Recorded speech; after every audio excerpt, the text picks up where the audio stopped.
Berjumpa lagi dengan Bu Lili. Assalamualaikum warahmatullahi wabarakatuh. Pada pertemuan kali ini, pertemuan yang kedua dalam video pembelajaran, kita akan membahas tentang struktur dan kebahasaan pidato persuasif. Materi ini adalah kelanjutan dari video pembelajaran yang lalu. Sebelumnya kalian sehat bukan semuanya? Bu Lili harapkan demikian. Semuanya sehat, tetap menjaga kesehatan kalian, tetap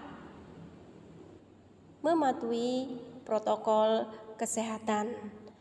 Adapun tujuan pembelajaran yang harus kita capai pada pembelajaran kali ini adalah setelah mengikuti pembelajaran ini, siswa diharapkan dapat 1. Menelaah struktur pidato persuasif tentang permasalahan aktual yang dibaca dan didengar. Yang kedua, menelaah unsur kebahasaan pidato persuasif tentang permasalahan aktual yang dibaca dan didengar. Mari kita lanjut kembali. Selanjutnya yang akan kita bahas adalah tentang struktur pidato persuasif. Adalah yang pertama, pembuka meliputi salam pembuka, sapaan, ucapan syukur, ucapan terima kasih, dan tujuan pidato. Dalam pembuka pidato tidak harus lengkap. Adapun struktur yang kedua adalah isinya. Isi pidato itu memaparkan permasalahan atau materi yang akan disampaikan. Permasalahan diuraikan secara terperinci dalam isi pidato. Sedangkan struktur pidato yang terakhir adalah penutup. Pada bagian penutup ini merupakan bagian akhir pidato. Penutup terdiri atas kesimpulan, ucapan terima kasih, permohonan maaf, dan salam penutup. Di sini pun di bagian penutup pidato tidak harus lengkap. Pembahasan selanjutnya yaitu tentang aspek kebahasaan struktur pidato persuasif. Yang pertama adalah konjungsi. Nanti yang akan kita bahas tentang pengertian dari konjungsi dan macam-macam konjungsi. Unsur kebahasaan persuasif yang kedua adalah kalimat persuasif. Yang akan kita bahas mengenai pengertian dan ciri-ciri kalimat persuasif. Pembahasan selanjutnya yaitu tentang pengertian dari konjungsi. Apa itu konjungsi? Adalah kata yang digunakan untuk menghubungkan satu unsur dengan unsur lain. Konjungsi disebut juga kata penghubung.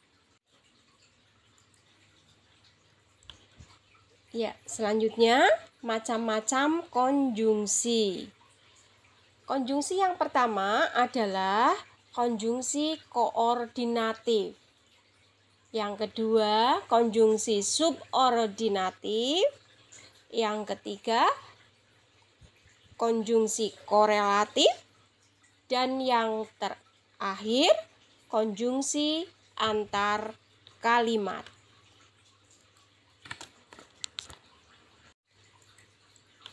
Mari kita bahas satu persatu apa itu konjungsi koordinatif.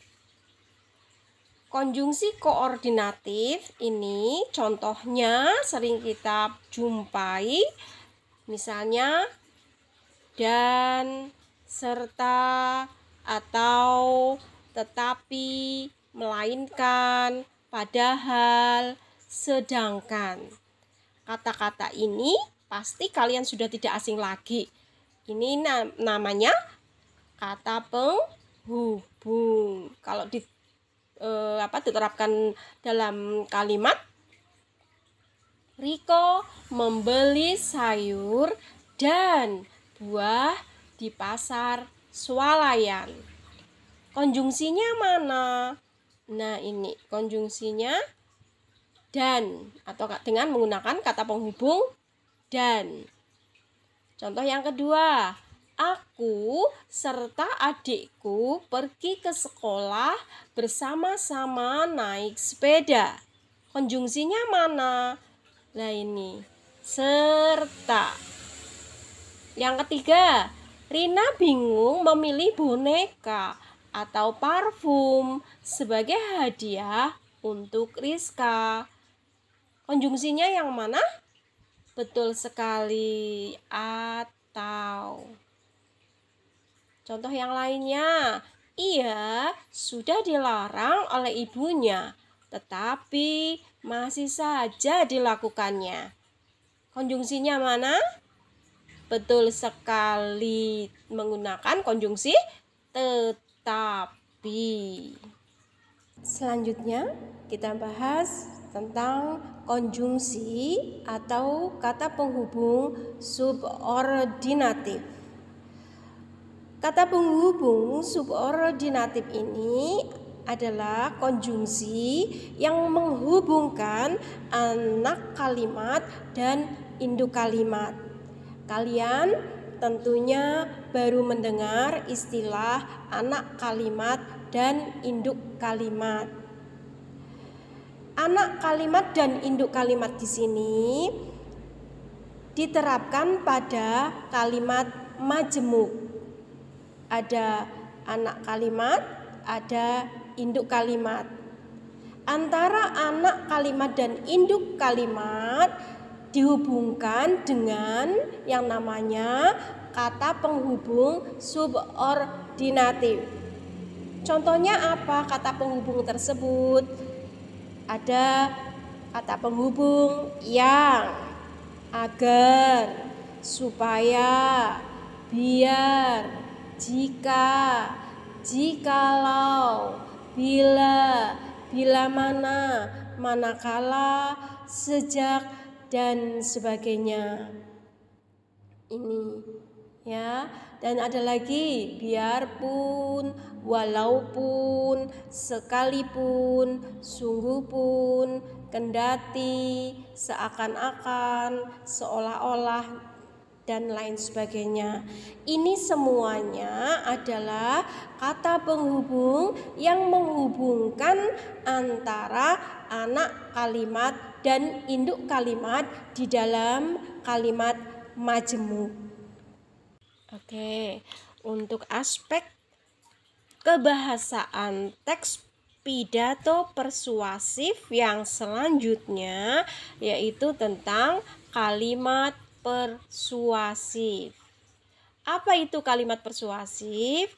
Kalimat persuasif adalah kalimat yang berisi ajakan dan bertujuan untuk memengaruhi pembaca atau pendengar untuk melakukan sesuatu sesuai dengan kehendak penulis atau pembicara.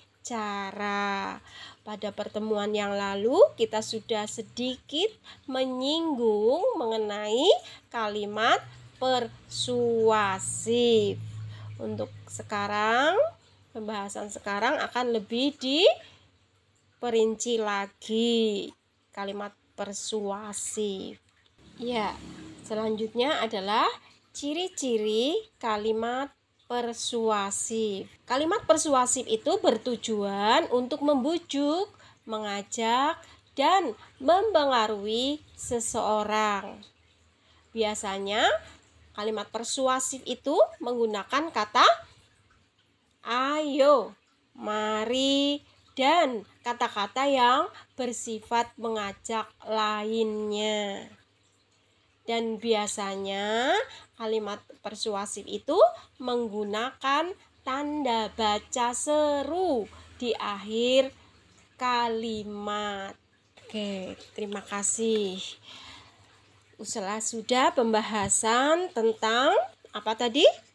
Struktur teks pidato persuasif dan tentang aspek kebahasaan teks pidato persuasif. Dengan harapan Bu Lili membantu kalian untuk memahami tentang masalah tersebut. Bu Lili akhiri, tapi sebelumnya tetap jaga kesehatan. Terima kasih. Bu Lili akhiri, wabillahi taufiq wal hidayah. Wassalamualaikum warahmatullahi wabarakatuh.